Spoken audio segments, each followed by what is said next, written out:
Shalom Bracha, que le bon Dieu vous protège, nous donne la santé, la joie, la prospérité. Hier, nous avons parlé ce qui empêche Mashiach de venir.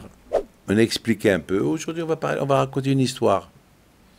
Il y avait une fois Rabbi Shua ben Levi qui rencontre Eliyahu Hanavi, son copain. Il lui dit, tu peux me dire quand Mashiach il va venir? Il lui dit, va lui demander toi-même. Mais je ne sais pas où il se trouve. Il dit, voilà, il se trouve à tel et tel endroit, il est lépreux, va lui demander. Ah bon, il est lépreux, pourquoi? Demande-lui.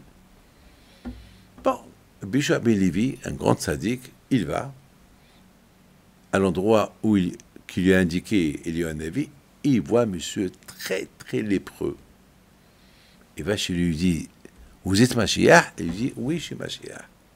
Et quand tu vas venir libérer les bénis Israël de cet exil, il lui dit, Ayom, aujourd'hui. Ah bon?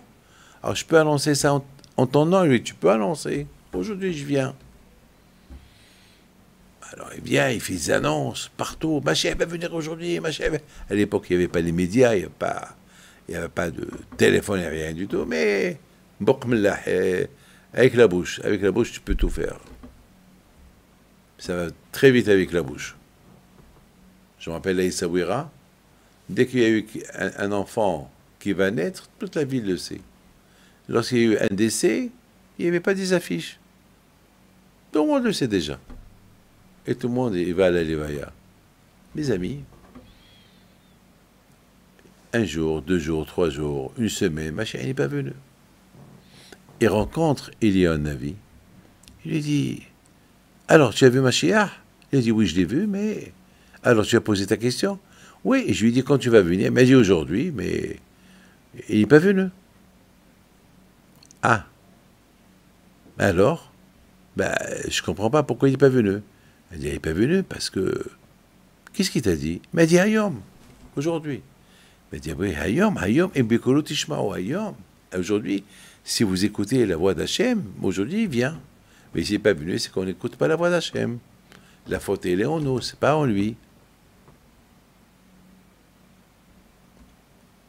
Ah oui, beaucoup de fois, on dit Mashiach, Mashiach, Mashiach, mais est-ce vraiment on le veut? Pour vouloir Mashiach, il faut respecter Torah Mitzvot. Et il vient tout de suite. Mais si on n'écoute pas Torah Mitzvot, pourquoi voulez-vous qu'il vienne? Il y a des conditions pour qu'il vienne. Beaucoup de fois, alors, on s'est posé la question. Moi, je me suis posé une question. Mais pourquoi il a la lèpre? Pourquoi Mashiach, il est lépreux? Pourquoi il a la lèpre, le pauvre? Pourquoi? La lèpre, c'est souffrant. Mes amis, Mashiach, il a la lèpre à cause de nous. Pourquoi à cause de nous? Parce qu'on n'a pas... Vous savez, nos sages disent que celui qui parle de la médisance, la punition de la médisance, c'est la lèpre. Tsaraat. Bon, aujourd'hui, il n'y a pas de lèpre. Mais aujourd'hui, il y a d'autres maladies que Dieu préserve.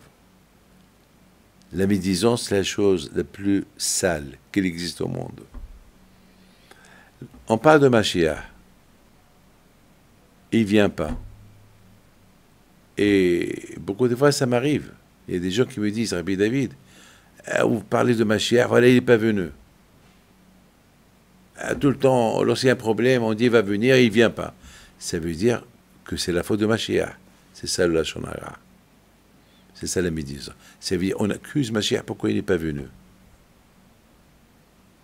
Et le fait qu'on accuse Mashiach pourquoi il n'est pas venu, c'est comme on parle du mal de lui, alors que c'est à cause de nous qu'il n'est pas venu. Alors, au lieu que sinon qu'on a la lèpre, c'est lui qui a la lèpre. Voilà mes amis. Vous savez, il y a une femme qui habite à Los Angeles, une tzadékette. Elle a 100 ans aujourd'hui. Et elle a une valise à côté de la porte. Elle est toujours vivante, que le bon Dieu la protège. Depuis la mort de son mari, elle a traversé la Shoah. Elle a vécu la Shoah.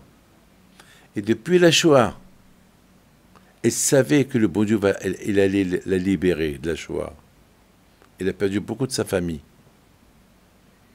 C'est des non-juifs qui l'ont protégée, qui l'ont sauvée. Elle a gardé son identité. Et grâce à Dieu, elle a été libérée de la Shoah, vivante. Et s'est bien mariée. Grâce à Dieu, le bon Dieu, il lui a donné le shefa, l'abondance en tout, la longue vie. Son mari l'a bien réussi dans sa vie professionnelle. Il est mort il y a 40 ans. Elle ne s'est pas remariée avec personne. Le contraire.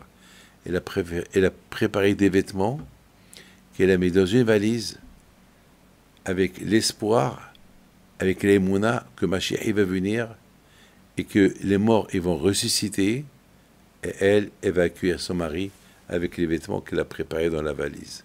Du parfum, avec la robe que son mari, il aimait. Quelle émouna! Jusqu'à maintenant, elle a la centaine et la valise est toujours là-bas. Elle l'ouvre chaque jour. Elle regarde qu'il ne manque rien du tout. Il y a toujours la robe, il y a toujours le parfum, il y a toujours ses vêtements pour accueillir son mari, Mashiach. Voilà la émouna. C'est comme ça qu'on attend Mashiach. On veut que Mashiach y guérit de la lèpre, alors qu'on ne parle plus du mal de lui. Parce qu'on l'accuse. Pourquoi tu n'es pas venu? C'est pas de sa faute, c'est à nous de vouloir qu'il vienne. Que le bon Dieu protège dans la santé. Amen.